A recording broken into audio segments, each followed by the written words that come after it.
अस्सलाम वालेकुम। उम्मीद है कि आप लोग खैरियत से होंगे। तो आज के लेक्चर में हम डिस्कस करेंगे क्राइम क्या होता है। Human conduct which violate criminal laws is called crime which harm anyone against jurisdiction authorize sanctions punishment etcetera. ठीक है। स्मिथ और हैगन क्या कहते हैं क्राइम के बारे में? इसको पनिशमेंट कहते हैं।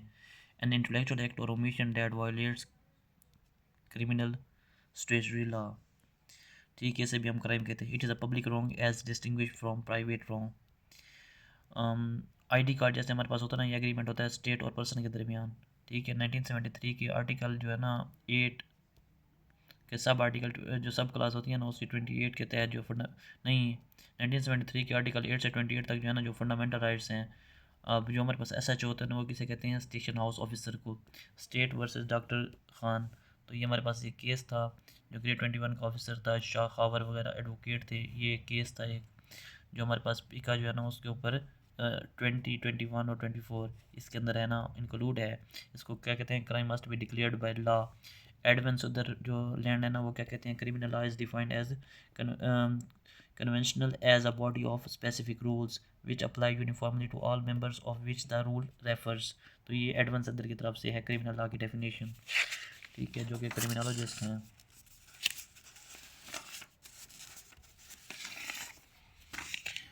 और हमारे पास क्या है कि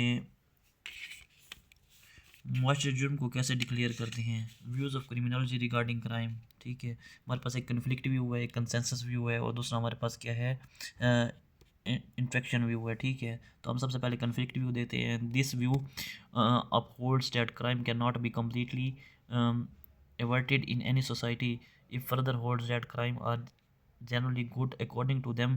If human nature would not have been inherited wicked, there would have been no commission of crime. ठीक है, जो कंसेंसस व्यू है वो बुराई को क्या कहते हैं?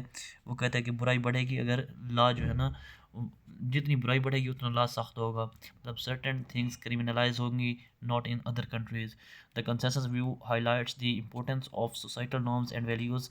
This view upholds that a crime is any society is depictive of the moral standing of any society। मतलब ये जो कंसेंसस व्यू ये कहता है कि किसी भी मुआशरे के अंदर जो मोरल स्टैंडिंग होती है ना उसके मुताबिक ही वहाँ क्राइम होते हैं। अब किसी मुआशरे में जुर्म या अकदार तहजीब व तमद्दुन को देखना है तो वहाँ पे हम क्या देखेंगे? क्राइम की डेफिनेशन को देखेंगे। अगर हमारे पास क्राइम जो होंगे ना आम होंगे और तो वहाँ मुआशरा जो होगा ना मज़ीब होगा। अगर क्राइम जो हमारे पास बहुत मतलब सख्त किस्म के होंगे तो फिर हमारे पास वहाँ पे कानून सख्त किस्म के होंगे। तो इससे हमारे पास क्या लगेगा कि मुआशरे के अंदर तहजीब व तमद्दुन की कमी है। इंटेंसिटी ऑफ क्राइम क्या होगा? हमें शो करेगी बाई लॉ स्ट्रिक्टनेस। ठीक है, जैसा क्राइम होगा फिर स्टेट उसके मुताबिक जो है ना लॉ बनाती है।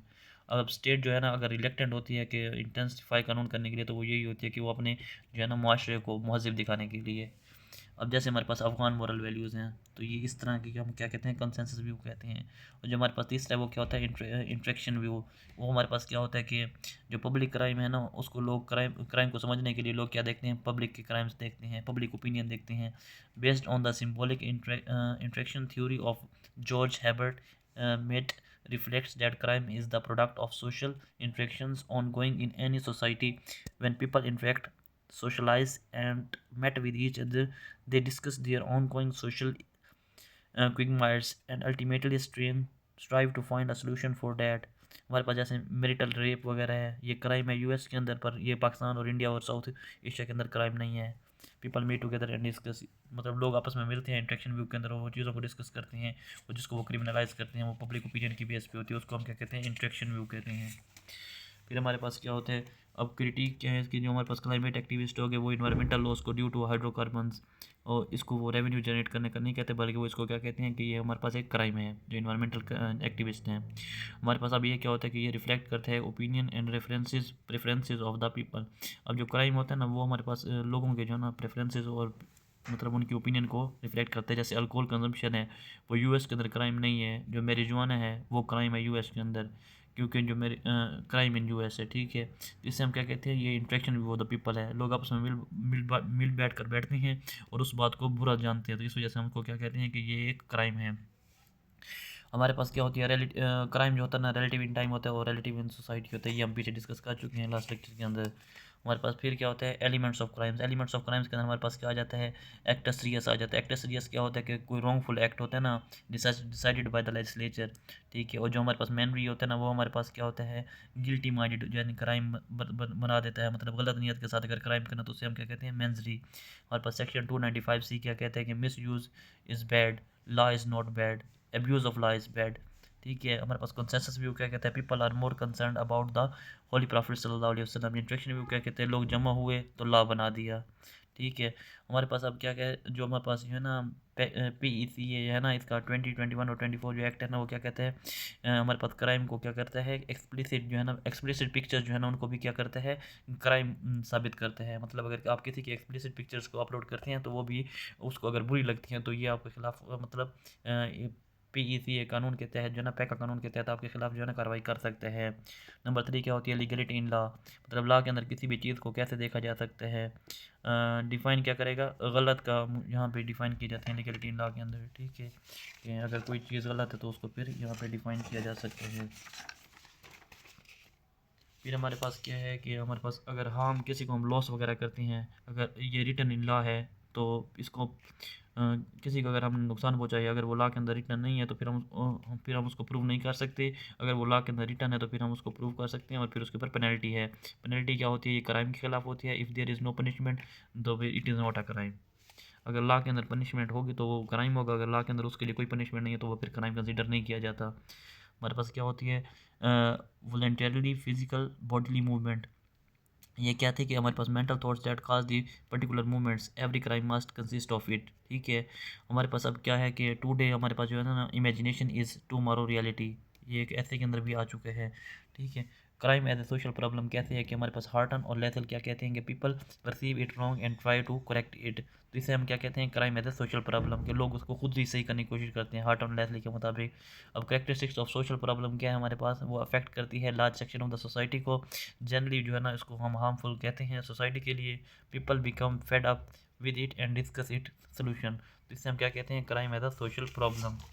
और हमारे पास क्या है कि अटेम्प्ट्स टू कमिट, जैसे हमारे पास सुसाइड है पहले जुर्म था अब नहीं है तो माई राइट्स वायलेटेड होती हैं, तो अगर मेरे अपने जो है ना राइट्स वायलेट होती हैं नो वन टू सुसाइड और हार्मफुल, ठीक है। ये किसी के लिए दूसरे के लिए सख्त सज़ा नहीं है तो इसलिए इसके लिए कोई सज़ा नहीं है।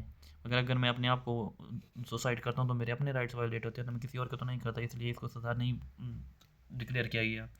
अब जो सेक्शन 109 है PPC का वो क्या कहते हैं कि हमारे पास अबैटमेंट जो है ना अगर माइनस हो या फिर हमारे पास एक्शन हो तो फिर हमारे पास क्या होता है कि शराकत जुर्म जैसे है ना ये उसके बारे में डिफाइन करते हैं अबैटमेंट के बारे में कि हमारे पास अगर ए है उसने अबैट किया उकसाया बी को कि वो चोरी करे सी के घर में, वो गया उसके घर में कोई नहीं था तो उसने चोरी भी कर दी और उधर मेट थी और उसके साथ रेप भी कर दिया, तो ये हमारे पास क्या होगी अबैटमेंट हो जाएगी। और ये हमारे पास ये है ना अगर डी हमारे पास जो डी है ना वो ई को जो है ना अबैट करता है और ई जो है ना कि आर्सन की मतलब वो एफ के घर जाके आग लगा दे, घर कोई नहीं था उसने ये समझा उसने आग लगा दी और उसकी आग लगाने की वजह से घर के अंदर दो लोग मौजूद थे तो वो मर गए नौकर वगैरह, तो इसके अंदर हम क्या कहेंगे ये अबैटमेंट में आ जाएगा। प्रोबेबिलिटी ऑफ प्रोबेबल कोसेशन, इसका क्या मतलब होता है कि हमारे पास जो है ना प्रीडेंस जो हमारे पास सीक्वेंस है ना मतलब जो बालिग इंसान है उसके ऊपर क्या है कि हमारे पास पोपा एक्ट कहते हैं जो after 12 AM shot in legal way, मतलब अगर ये हमारे पास ये है ना ये कि पोपा जो एक्ट है ना उसके तहत ये क्या है कि अगर रात को 12 बजे के बाद एक बालिग इंसान जो है ना वो अगर बाहर निकलता है तो उसके मतलब क्या है कि अगर उसको शॉट कर दिया जाता है तो ये हमारे पास लीगल है। अब क्राइम और डेवियंस के दरमियान क्या डिफरेंस है हमारे पास crime refers to the violation of law, usually crimes are universal, crime is always punishable by criminal law, agents of the control are police and judiciary, and deviance refers to the violation of social rules, norms or conventions. Deviance shares from society to society. Deviance results in social stigma and sanctions. Society is the legal agent of control. ये हमारे पास क्या हो गया deviance हो गया। अब हम क्या चलते हैं आगे अपने नेक्स्ट पार्ट की तरफ। ठीक है, उम्मीद है कि आपको यहाँ तक समझ आ गया होगा। नेक्स्ट लेक्चर फिर मैं ये नेक्स्ट लेक्चर के अंदर शेयर करता हूँ। इस तरह वीडियो बड़ी हो जाती है फिर अपलोड करने में इशू होता है। अल्लाह हाफिज़।